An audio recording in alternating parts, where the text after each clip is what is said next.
حضور کی قربت کا ذریعہ بھی درود ہے۔ کون سا مومن ہوگا جس کو حضور کے دیدار کا شوق نہیں ہے؟ کثرت درود کی برکت یہ ہے کہ حضور کا دیدار نصیب ہوتا ہے۔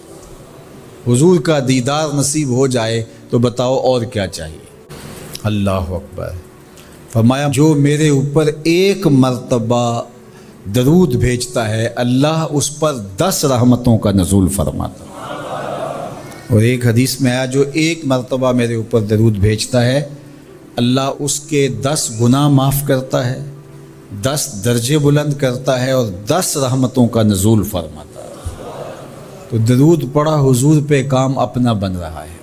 تو درود پڑھنے سے انسان کا باطن سنورتا ہے، اندر پاکیزگی نصیب ہوتی ہے، گناہ دھلتے ہیں، عیب دھلتے ہیں، پریشانیاں ختم ہوتی ہیں، مصیبتیں، آلام، مصائب، دکھ، ٹینشن، پریشانی جو کچھ بھی ہے یہ ختم ہوتا ہے، اور درود پرسکون بنا دیتا ہے انسان کو۔ راحت بخش ہے وظیفہ، سرور انگیز ہے یہ وظیفہ، نور بیز ہے یہ وظیفہ، ماحول میں شگفتگی پیدا کر دیتا ہے۔ اگر درود شریف پڑھو گے تو تمہاری بہت ساری پریشانیاں ختم ہو جائیں گی، تمہارے دکھوں کا مداوع ہوگا، تم ریلیکس ہو جاؤ گے درود پڑھنے۔ یہ درود شریف کی برکات ہیں۔ ایک مرتبہ درود پڑھنے سے 10 رحمتیں نازل ہوتی ہیں، اور جو بار بار حضور پہ درود پڑھتا ہے تو بتاؤ کہ کتنا بڑا ذخیرہ رحمتوں کا اس کے اطراف میں پھیل گیا۔ تو اس لیے کثرت کے ساتھ درود پڑھنا چاہیے۔ حضور علیہ السلام نے یہ بھی ارشاد فرمایا کہ جو میرے اوپر درود پڑھتا ہے میرے اوپر لازم ہے کہ میں اس کی شفاعت کروں گا۔ شفاعت رسول کے حصول کا ذریعہ درود بنتا ہے، چونکہ ہمارا آسرا ہی حضور کی شفاعت ہے۔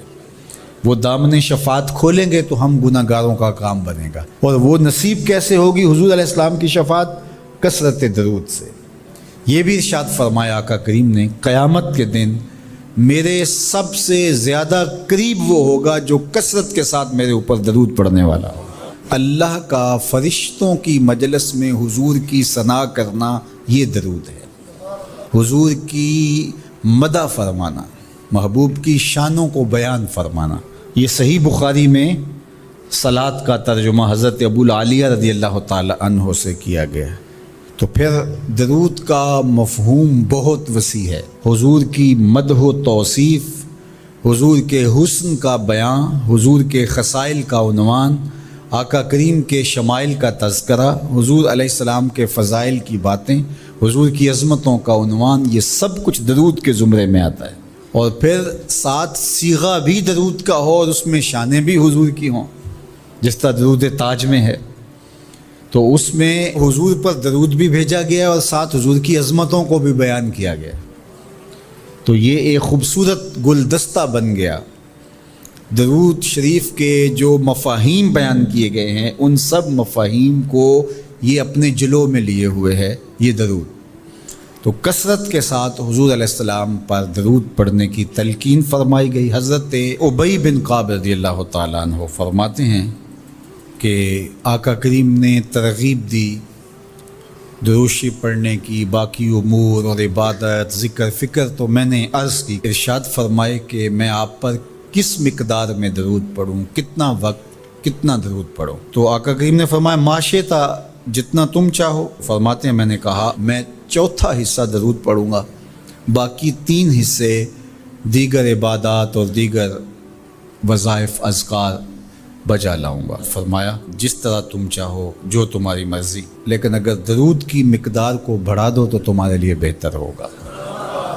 تو میں نے کہا النصف، میں آدھا وقت درود پڑھا کروں گا اور باقی چیزیں باقی آدھے وقت میں کروں گا۔ فرمایا جس طرح تم چاہو، لیکن اگر درود کی مقدار کو بڑھا دو تو تمہارے لیے بہتر ہوگا۔ میں نے کہا کہ حضور میں 2 حصے درود پڑھوں گا اور 1 حصہ باقی وظائف اوراد بجا لاؤں گا۔ فرمایا جیسے تمہارا دل چاہے، لیکن اگر تم درود کی مقدار کو بڑھا دو تو تمہارے لیے بہتر ہوگا۔ فرماتے ہیں میں نے کہا حضور میں پڑھوں گا ہی درود، سارا وقت میں آپ پہ درود ہی پڑھتا رہوں گا۔ فرمایا پھر تمہارے سارے دکھ، تکلیف، اذیتیں، پریشانیاں، اس کے لیے یہ درود کفایت کرے گا اور تمہارے گناہوں کی مغفرت فرما دی جائے گی۔ تمہاری پریشانیاں، تمہاری اذیتیں، تمہارے دکھ، دور موجود میں لفظ بولا جاتا ہے ٹینشن، تمہاری ساری ٹینشن، تمہارے سارے معاملات حیات کی بے ترتیبیاں، پریشانیاں، دکھ، اذیتیں، سب کچھ ختم ہو جائے گا۔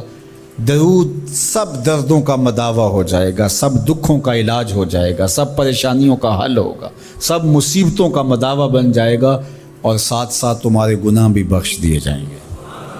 تو درود جتنی کثرت کے ساتھ پڑھا جائے اللہ کی اتنی ہی رحمتیں نازل ہوتی ہیں۔